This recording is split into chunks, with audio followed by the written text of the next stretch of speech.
Tatomovigai, Okja. Okja, the latest Netflix film to come out online and not properly cinematically. We've had a couple of small screenings of it in various parts of the world, but very disappointing. Got booed at Cannes Film Festival while we were at Cannes. Check out the vlog if you haven't checked it out yet. A lot of people gave Netflix a lot of hate, but gave Okja a lot of love.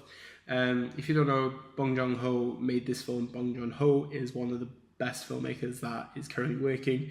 He splices and bends genres into his idyllic settings, and there's always fond messages and very important messages about the world in Ho's work. Okja is basically about a super pig which is raised by a young girl called Mija and her grandfather in the mountains of South Korea.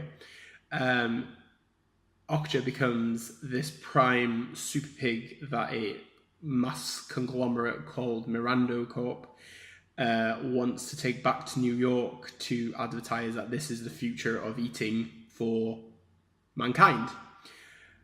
Mija's not happy about it, and she sets on a rescue mission. Okja is definitely a very interesting, audacious film. It is a massive piece about corporate conglomerate and how they manipulate humans, how they manipulate us, and how they benefit from taking advantage of people and situations and animals and the environment.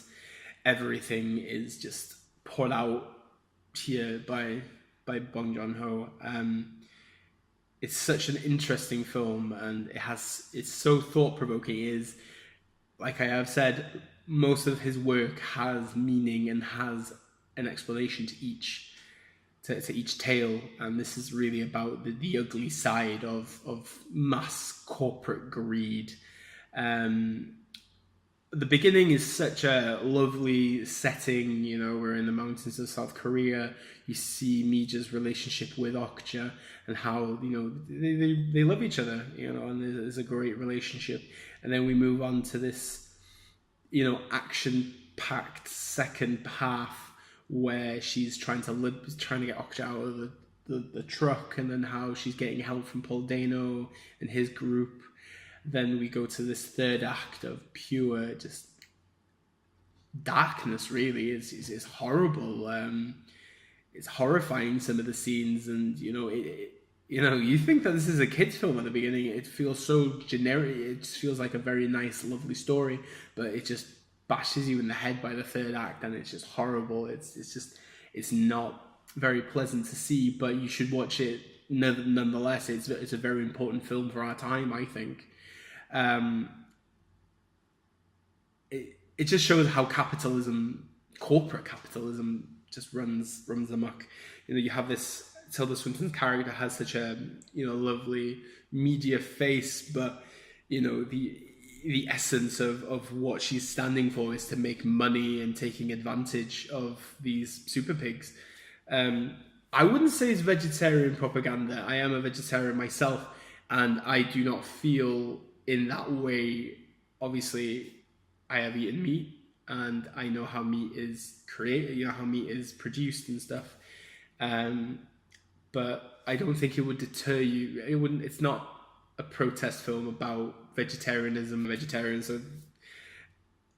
But what we need to understand is that it's just the greed of people and how they're willing to create these hybrid animals, which no doubt someone is trying to make a hybrid animal to save a lot of money on meat product, in the meat market right now, and trying to basically make a quick buck out of something that may potentially be harmful to you. It's very, very. This third act is so somber, and it's still stuck in my brain. You see the super pigs in these pens and going up to slaughter and stuff. It's just horrible, and it just works so well because you grow to love Okja as much as Mija loves Okja. Okja is a living thing with real emotions. I do question the CGI a bit. I wasn't the biggest fan of the CGI, but Ho's, if you haven't seen The Host, the creature has very similar animation, not style, but the animation is very similar. You know, you feel like it's not actually there, which is a bit of a shame. And it kind of pulls it down a bit for me. But the pacing of the film is very good. I do generally like the way that the film, flowed. It had a good rhythm to it. Like I said again, Ho doesn't really make films to make people happy. Ho makes films in order for people to understand what's happening in the world around them right now. But it's a very good setting of an animal adventure film that turns into this, impactful story. When it comes to the cast, very good cast. Seo Hyun Ahan.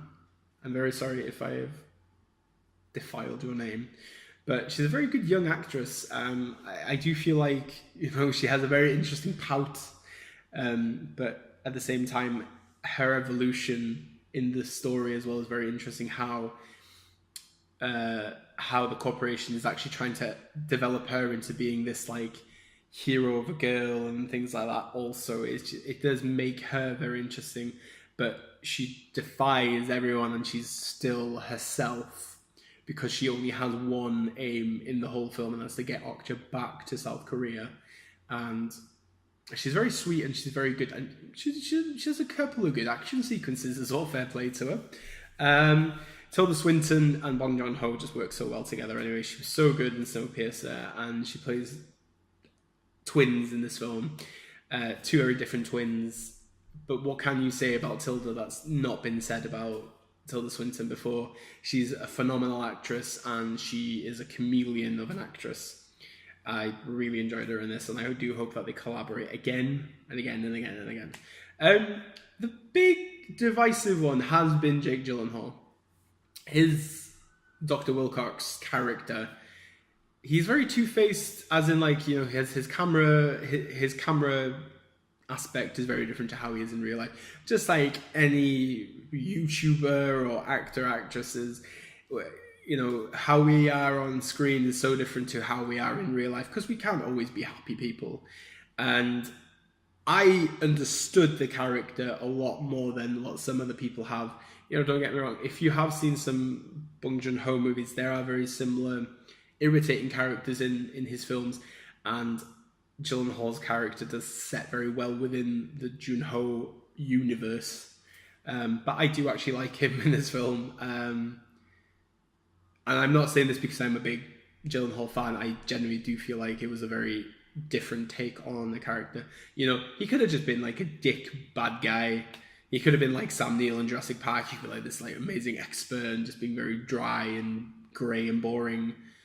I'm not saying Sam Neill in Jurassic Park is boring, but he could have just gone down that like professional route. But I enjoy that element of him. Obviously, Paul Dano just grows and grows and grows. I'm very jealous of Dano because he is so young, but at the same time, he has worked with so many great filmmakers and is making films that he wants to make. He has such creative freedom, and in Okja, he's very, very good. There was not a lot of Lily Collins in it or Stephen Yeun, which is a bit of a shame, but I enjoy their side characters. They serve their purposes within the film.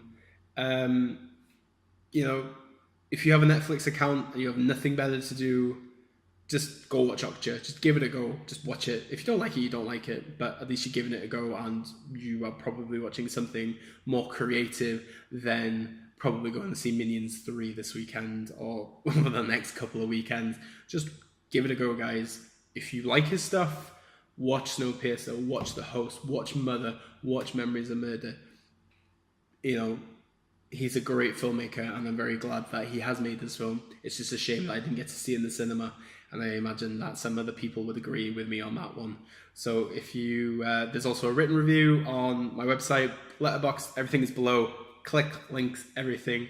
Can video is up. You should check out my ghost story review. I did it from the top of Mount Vesuvius while I was on vacation. Thank you very much. Diolch, obrigado, merci, What else can I say? Gracias, Dankeschön.